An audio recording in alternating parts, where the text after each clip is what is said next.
जसं मी तुम्हाला कालही सांगितलं की भारतीय जनता पक्षाच्या वतीने मोदी एक्सप्रेस ही पहिली काल गाडी सुटली आणि आज दुसरी गाडी सुटलेली आहे. ज्या डबल धमाकाचा शब्द आम्ही सगळ्या जणांनी कोकणवासियांना दिलेला त्याप्रमाणे आज दुसरी गाडी सुटलेली आहे आणि असंख्य कोकण आमचे वासी आपल्या आपल्या गावी गणेश चतुर्थीसाठी सुखरूप निघालेले आहेत. तुम्ही स्वतः संवाद साधला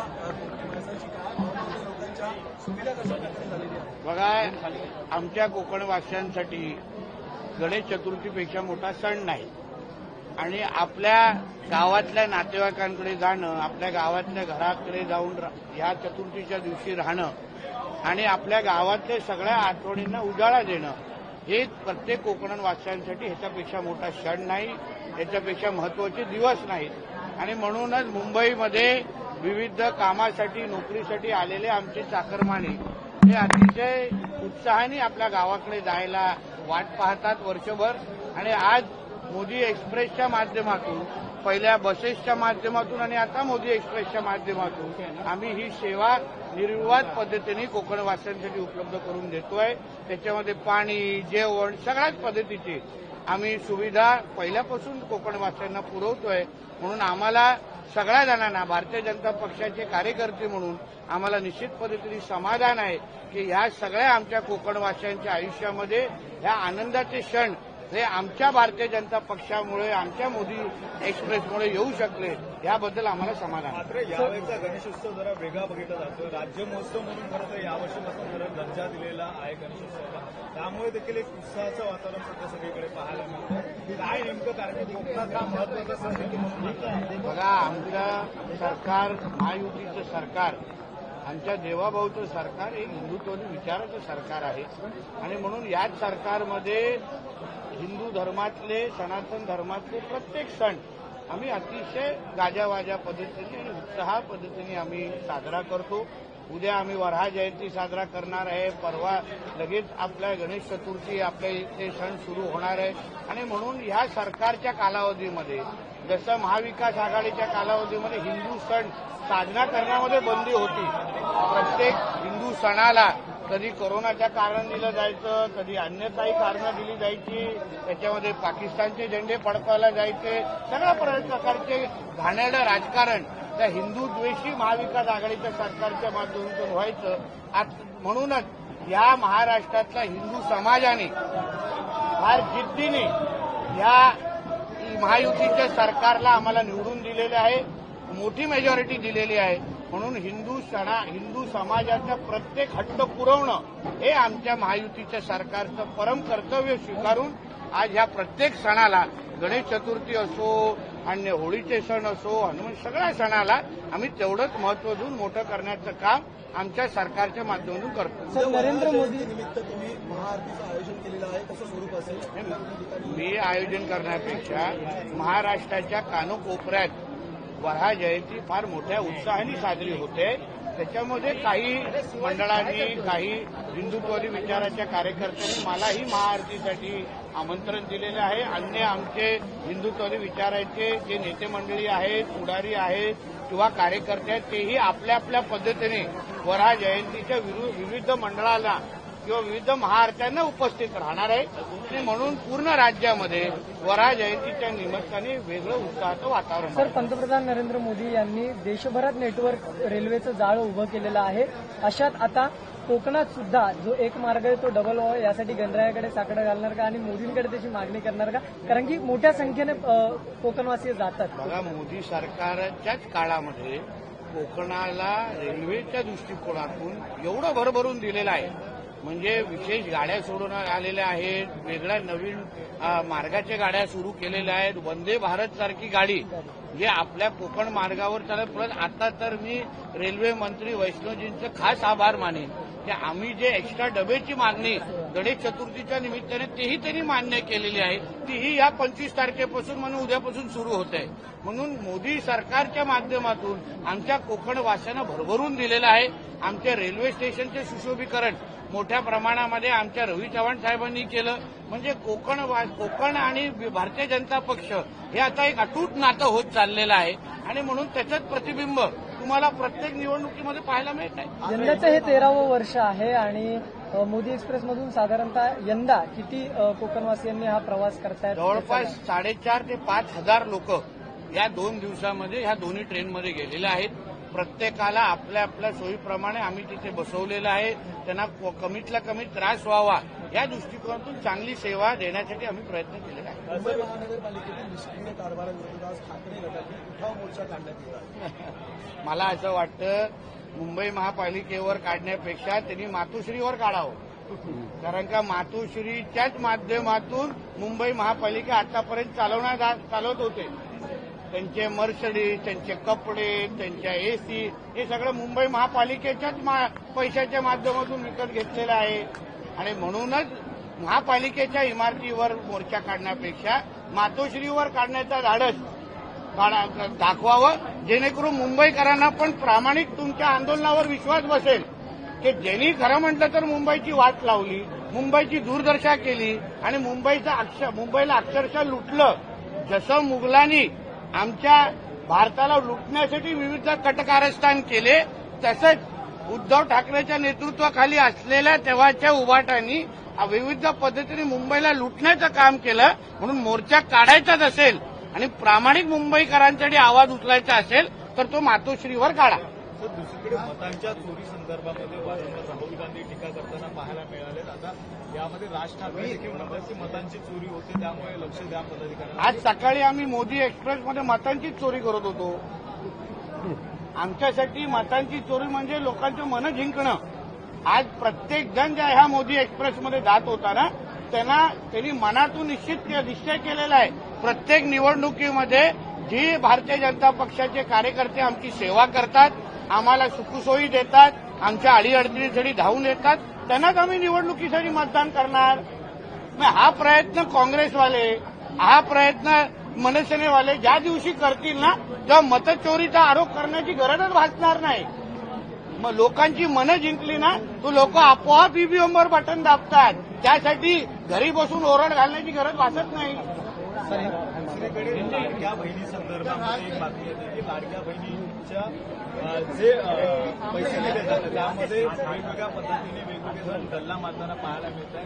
त्यासाठी स्कूटीने देखील आहे ते सुरू केलेले. बघा, कालच आमच्या आदरणीय देवेंद्र फडणवीस साहेबांनी जेव्हा महिला मेळाव्यामध्ये बोलत असताना आमच्या महिला मोर्चाच्या लाडक्या बहिणींना आश्वस्त केलं आहे, विश्वास दिला आहे की जे तुम्हाला सरकारच्या माध्यमातून योजनेच्या मार्फत जी ताकद मिळते, जी मदत, ती कधीच बंद होणार नाही.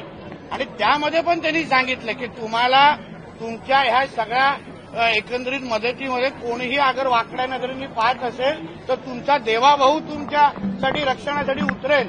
आणि म्हणून या राज्याचा मुख्यमंत्री आमच्या राज्यातल्या सगळ्या माता भगिनींची सुरक्षा करण्यासाठी सक्षम असल्यामुळे कुठल्याच महिलांसाठी सुरू झालेल्या योजनांवर कोणीही वाकड्या नजरेने पाहू शकणार नाही.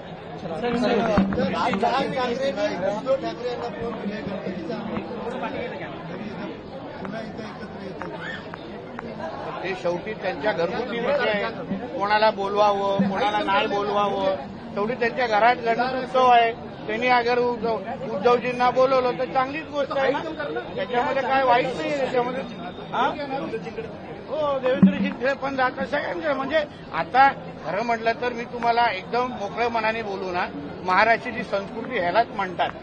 आम्ही सगळे एक दुसऱ्यावर संबंध, नाते संबंध ठेवून आहेत. त्याच्यामध्ये दोन भावांनी अगर आपली वाद मिटून अगर एक दुसऱ्याच्या घरी जात असतील ना तर चांगली बाब आहे. त्याच्यामध्ये काहीच. आणि गणरायाचं मला तर आनंद वाटतं की उद्धव ठाकरेंचं राजकीय धर्मांतर झालेलं आहे, तरीही त्यांना हिंदू सणांसाठी आपल्या भावाच्या घरी जायला संधी भेटत असेल ना तर हिंदू धर्मासाठी अतिशय चांगली बाब आहे.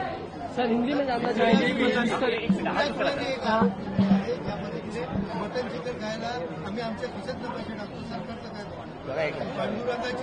हिंदू धर्माची हीच विशालता आहे. आमच्या धर्मामध्ये आपण मटण खावं, कोणी मांसाहारी खावं, शाकाहारी खावं, असं कोणावरच बंदी नाही, कसलीच बंदी नाही.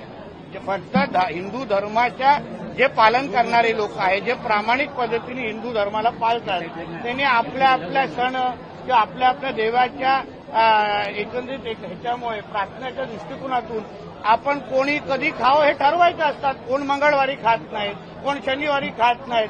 आता सुप्रियाताई 7 दिवस खात असतील तो त्यांचा स्वतःचा प्रश्न. हीच तर हिंदू धर्माची विशालता आहे. आम्ही कोणाला सांगत नाही की असंच खावा तसंच खावा. यासाठी तर हिंदू धर्म हा एवढ्या विशालतेबद्दल ओळखला जातो. सर, वारकरी संप्रदायातून रोष व्यक्त करतात, कारण ते असं म्हणतात की मदत झालेलं पांडुरंगाला सुद्धा चालतं. तेच बोलतो ना. आता ज्या सुप्रियाताईंना लव जिहाद सारखे विषय ते स्वागत करतात तेव्हा त्यांना काही हरकत वाटत नाही. म्हणून त्यांना हिंदू धर्म आणि पांडुरंगाच्या बाबतीमध्ये ते नेमकं कोणाला त्या खुश करण्याचा प्रयत्न करतात हे जग जाहीर आहे. आमच्या मंदिरामध्ये जात असताना तुम्ही अशा पद्धतीने अपमानित आणि अशा पद्धतीचे शब्द वापरत असतील ना तर वारकरी संप्रदाय काय, आम्ही हिंदू धर्मातला प्रत्येक व्यक्तींनी रोष व्यक्त करायला पाहिजे. आणि हीच हिंमत जरा दुसऱ्या धर्माबाबतीत करा ना, करून दाखवा. सगळे प्रयोग, सगळी मस्ती ही हिंदू धर्माबद्दलच होते. अन्य धर्माबद्दल करण्याची हिंमत करा. चला मी बघतो मग कसं दुसऱ्या जागी भाषणं होतात, मग चिरफाड कशी होईल मग बघा. म्हणून ही सगळी हिंमत, ही मस्ती फक्त हिंदू धर्माबद्दल आणि आमच्या देवी देवताबद्दल करू नये एवढंच माझं म्हणणं आहे. सर, हिंदी में जानना चाहिए कि आज झालं का तुमचं विचार? बघा असं आहे, कालच महाराष्ट्र सरकारने मराठा आरक्षणाची उपसमिती जाहीर केलेली आहे. म्हणून मराठा आरक्षणासंदर्भात कुठलेही प्रश्न हे आमचे उपसमिती जे विखे पाटीलजींच्या नेतृत्वाखाली तयार ते सगळ्या त्या प्रश्नाची उत्तरं देतील. सर, हिंदी में ये आज आप सवाल ये है कि विशेष ट्रेन आप छोड़ते हैं गणेशोत्सव कोकण के लिए बड़ा ही महत्वपूर्ण पर्व है और डबल धमाका प्रधानमंत्री मोदी के नाम। देखिए, पिछले 13 साल से पहले हम लोग ने बसेस छोड़ी, 100 बसेस छोड़ते थे और अभी कुछ 6 साल से हम लोग मोदी एक्सप्रेस जैसी सेवा हमारे कोकण वासियों के लिए देते हैं।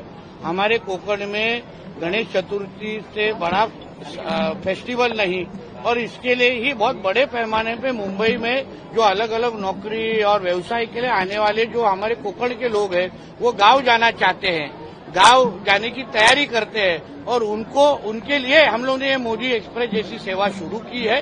और मुझे ऐसा लगता है कि जिस तरीके से आप हर एक के चेहरे पे आपने समाधान देखा है, खुशी देखी है, तो इसलिए हमारी मोदी एक्सप्रेस के माध्यम से हम इनकी सेवा कर पाते हैं। इस बारे में भारतीय जनता पक्ष के कार्यकर्ते के नाते हमको खुशी है। सर, वराह जयंती आप कल बड़े पैमाने पे मनाने वाले हैं, पहली बार इस तरीके से आयोजन होगा, क्या वो वजह है कि वराह जयंती मनाना चाहते हैं, उसको लेकर विरोध शुरू हो गया है? कांग्रेस कहती है कि आप लोगों को बांटने का काम करते हैं, जात पात और इस तरीके की। देखिए, हम हमारे हिंदू धर्म में वराह को हम विष्णु का अवतार मानते हैं। हम हमारा जो कोई क्षण है, हमारा जो कोई फेस्टिवल है, त्योहार है, हम वो मना रहे। हम दूसरों के त्योहार के हाथ बीच में नहीं आ रहे। हम हमारा त्योहार मनाते हैं। हमारे त्योहार में जिसको हम भगवान मानते उस वराह को हम उसकी जयंती कल सब जगह उसको सेलिब्रेट करने वाले हैं, मनाने वाले हैं। और महाराष्ट्र में ही नहीं, महाराष्ट्र के हर एक जिले में, हर एक गांव में वराह जयंती बहुत बड़े पैमाने पे उसको सेलिब्रेट करने की तैयारी हो चुकी है। आप पूरे महाराष्ट्र में एक अलग वातावरण, एक हिंदुत्व का वातावरण आप लोग को देखने को मिलेगा। आपने मुख्यमंत्री को इसको लेकर आपने खत भी लिखा और साथ ही आपने करिकुलम में यानी पाठ्यक्रम में भी इसको शामिल किया जाए, ये भी आपकी मांग है? क्योंकि हिंदू सनातन धर्म की जो विशालता है, हमारे अलग अलग भगवान जो है उसके बारे में हमारे कॉलेज और स्कूलों में पढ़ाया जाए, ऐसी हमारी सबकी अपेक्षा है। जितना ज्यादा हिंदू धर्म के बारे में, सनातन धर्म के बारे में हमारे हिंदू राष्ट्र में रह के अगर हमारे बच्चे पढ़ेंगे तो उतने ही उनको हमारे हिंदू धर्म की विशालता समझेगी। सर, राहुल गांधी के वोट चोरी के आरोपों को राज ठाकरे ने समर्थन किया है, कहा है कि हमें भी वोट मिले थे लेकिन वो हम तक पहुंचे नहीं। मैडम, आज मोदी एक्सप्रेस में आपने देखा रहेगा ना, उसी को वोट चोरी कहते हैं। क्योंकि हम लोगों के दिल जीतते हैं, हम लोगों की सेवा करते हैं। हम हार गए इसलिए ईवीएम के नाम पे रोते नहीं हैं। आपको वोट चोरी का आरोप करने के बजाय आप अगर लोगों की सेवा करोगे, लोगों के साथ खड़े रहोगे, उनके प्रश्न छुड़ाओगे ना, तो लोगों का दिल जीतोगे, तो लोग आपको वोट चोरी का आरोप करने की जरूरत भी नहीं पड़ेगी। भारतीय जनता पक्ष और हमारे महायुति के हमें सभी लोग, हम लोगों की 24 घंटा सेवा करते हैं, लोगों के लिए उपलब्ध रहते, इसलिए लोग हमको मतदान के माध्यम से आशीर्वाद देते हैं और उनको ये लोग वोट चोरी कहते हैं। खुद करते नहीं है और दूसरे करते, उनको ये लोग आरोप कर दिए, इनका नाटक है। खासकर हम बात करेंगे सुप्रिया सुळे की, वो कहते हैं कि मैं मटन खाती हूँ, नॉनवेज खाती हूँ और मेरे पांडुरंग को ये चलता है, मेरे भगवान को ये चलता है। वारकरी संप्रदाय उसको लेकर यही हिम्मत सुप्रिया ताई ने दूसरे धर्म के बारे में करके दिखाना चाहिए ना, बताना चाहिए कि मैं हलाल नहीं खाऊंगी, बताना चाहिए, फिर देखते क्या होता है। सारी हिम्मत, सारी मस्ती हमारे हिंदू धर्म के बारे में ही करना है, सब कुछ हमारे भगवानों के बारे में ही करना है। ये हिम्मत बाकी वहां दूसरे धर्म के बारे में बोलने की हिम्मत क्यों नहीं रखती सुप्रिया ताई?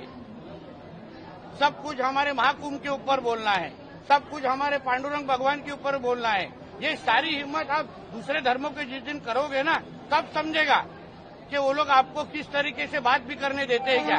तो ऐसी हिम्मत हिंदू धर्म और सनातन धर्म के बारे में कोई नहीं करना चाहिए, इतना मैं कहूंगा। उद्धव ठाकरे जब कहते हैं कि एशिया क्रिकेट कप को लेकर जब कहते हैं कि प्रधानमंत्री कह रहे थे कि खून और संवाद एक साथ नहीं होगा, लेकिन पानी एक साथ नहीं बहेगा, लेकिन अब आप क्रिकेट खेलने जाने की इतनी बड़ी चीज है। उद्धव ठाकरे जैसे गली के नेता को, देश के पंतप्रधान को इस तरीके से सलाह देने की कोई उनकी औकात भी नहीं है। हमारे देश के पंतप्रधान को मालूम है पाकिस्तान को उसके जगह पे कैसा रखना है, उसके औकात में कैसे रखना है, उनको अच्छी तरह से मालूम है। आज पाकिस्तान हो, बांग्लादेश हो, जो हमारे भारत देश की तरफ गंदी नजर से जो देखता है ना, उनको अपने औकात में रखने का काम हमारे नरेंद्र मोदी जी ने ही अपने सरकार के कारकिर्दी में किया है। इसलिए उद्धव ठाकरे को बोलना चाहिए, तुम अपने पद पीढ़ी चुनाव तक सोचो, देश के पंतप्रधान उसके लायकी से बहुत बड़ा है।